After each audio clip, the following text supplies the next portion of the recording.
Ladies and gentlemen, welcome to the Rajas Kakasungura YouTube channel. The National Assembly Committee has already kicked off grilling and vetting the cabinet secretaries who were nominated by the president. I have seen Kithure Kindiki appearing. I have seen the nominee for health appearing. I have seen Alice Wahome appearing, and I think this afternoon Migosi Ogamba is going to be grilled. Ladies and gentlemen, before we proceed, I told you kuna familia nilitembelea leo and they're living in a very pathetic condition. The guy lost his two parents years ago, and the parents, some of them, the mother, not some, okay, parents ni wawili. So the mother was working pale in the Luya land, na wakati alifariki kijana akashindwa kuishi peke yake katika shamba la wenyewe, and they ran back to Kisii kutafuta shamba la baba yake. Luckily enough akapata shamba lipo na akapewa mahali pa kujenga. The guy has a family, he has 5 boys. Tafadhali ningependa tumsaidie kwa moyo wa unyenyekevu ili apate nyumba, and I know God will bless you. Najua kwamba watu wengi tuko mahali tulipo because someone somewhere held our hand. Mtu akatushika mkono tukawa mahali tulipo sasa hivi. I've already received 10 iron sheets, tumebakisha na 22. Nataka kusoma vitu ambavyo tunahitaji so that you can pick one of your choice and donate. We need 45 poles at 7,000. So kama uko na 7,000 you can help us tununue poles. We need 70 frames at the cost of 24,500. If you can donate frames, then you can send 24,500. We need roofing nails 10 kg at 2,500. We need other nails 10 kg at 2,000. We need roofing fundi, kulipa yule mtu anakuja kufanya roofing 5,000. Tunahitaji 2 T-doors at 9,000. Kama unataka kutupatia milango mbili, it is 9,000. We need 2 other doors for inner rooms at 8,000. So if you want to give us those doors, it costs 8,000. We need 3 windows at 4,500. We need 2 beds at 9,000. We need 2 mattresses at 8,600. We need 4 blankets at 4,000. We need 2 seats za nyumba at 7,000. Moja ni 3,500. We need 12 cushions za kuweka kwa hizo viti at 5,400. We need a table at 3,500. We need pesa ya kubea wale vijana wakuja kushirikiana kwa kuboma, na miscellaneous tumekea 5,000. So wewe sasa angalia kile ambacho utachukua. Utachukua mabati yamebaki 22, utachukua 45 poles at 7,000, utachukua frame 70, utachukua roofing nails, utachukua milango. So whatever that God will bless you with, we will highly appreciate. Tusaidie maisha, tusiache kupiga tu siasa. We also touch lives in the villages because the government has ignored its hustlers. Now,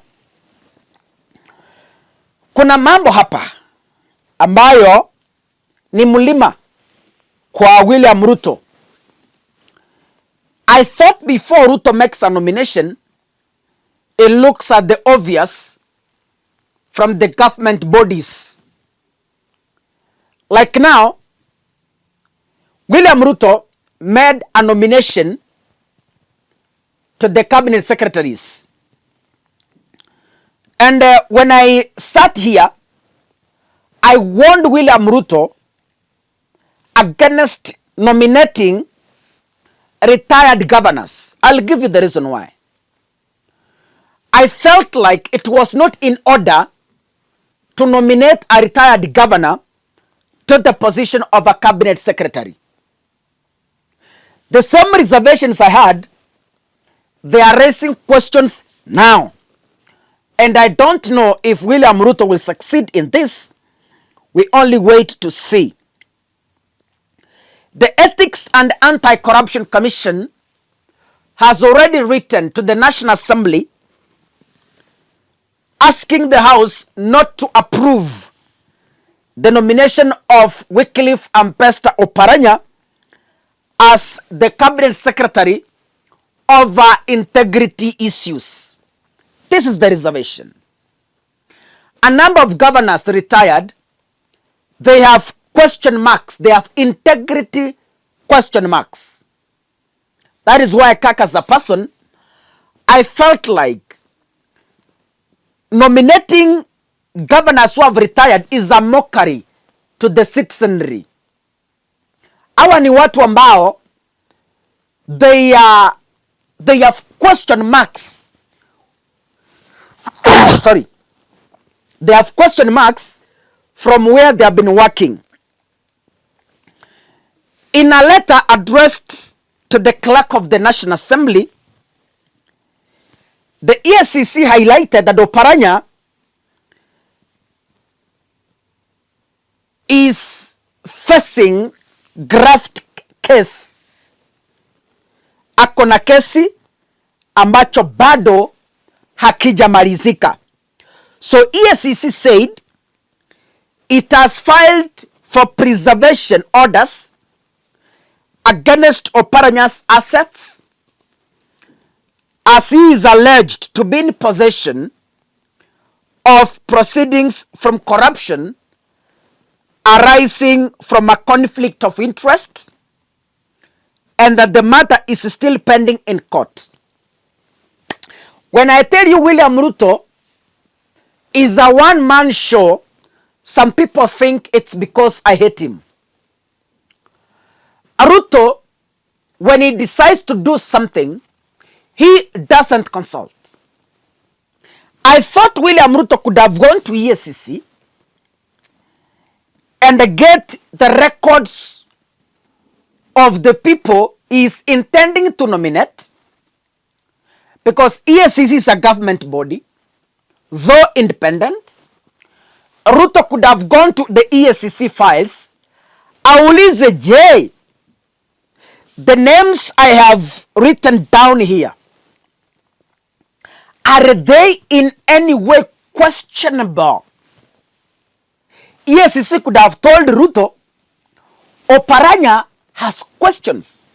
Oparanya lacks integrity, in that he avoids later embarrassments.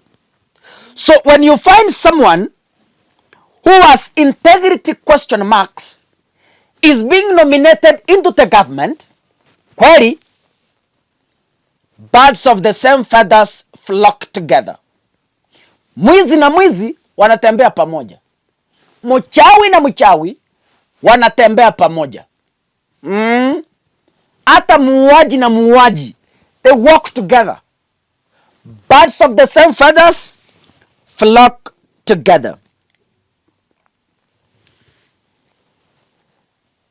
Ladies and gentlemen, the High Court declined to unfreeze Oparanya's assets in the ongoing Graft probe. Remember, Oparanya's assets were frozen by the courts, and when a case was filed in July, the High Court declined to unfreeze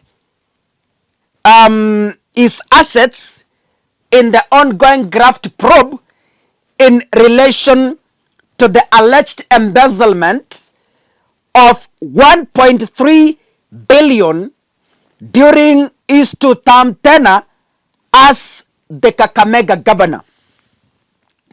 According to the report, EACC is seeking to recover the billions from Oparanya and several companies associated with officials of the Kakamega County government, amounting to 1.3 billion Kenyan shillings. Oparanya had been scheduled to be vetted on Sunday. Now, I don't know how the assembly is going to deal with this case, because it is data and information that is in the public domain that yes, Wycliffe Oparanya is battling a graft case, and so it doesn't qualify to be nominated to any position. Na Waluya msiseme nimewapiga vita. No. Kaka, I'm just a vessel. I am using the available information to try and see what will happen tomorrow. So Wakikuyu Waluya or the people from Western, don't go around saying Kaka ameanza kutupiga vita. No. It is something in the public. It is documented. The files are available at the EACC. So it's not something cooked out of my imagination. Now, I thought William Ruto gets advice. But it's clearly evident that when William Ruto decides to do something, it doesn't listen to his people. He no longer seeks advice. He no longer goes to find out, before I do this thing, what is the implication that it will bring? In the wake of the Gen Z's demonstrations, Ruto said he is ready to fight Graft. Very ready. So if he is ready to fight Graft, we want to see if the vetting committee will be biased to blindly approve Oparanya's name into the cabinet. That is what I'm waiting to see. Of course, tainted nominees have been cleared before. During the last year's vetting, was it last year, 2022? When the CS nominees were being vetted, some of them had graft cases active in court. Some of them had murder charges active in court. But they were approved, and after approval, those cases were dropped with no explanation, just because they were approved into the cabinet. So maybe also Joe will be approved, and just after 1 month in office, you will hear the courts have unfrozen Oparanya's, it's Oparanya, not Joho. The courts have unfrozen Oparanya's accounts. The graft case that has been facing Oparanya has been dropped. This is Kenya too, and such things happens. As inafanyika, and we know them. But anyway, let's wait and see what is going to happen. God bless you, ladies and gentlemen. See you in the next video. Asanteni sana.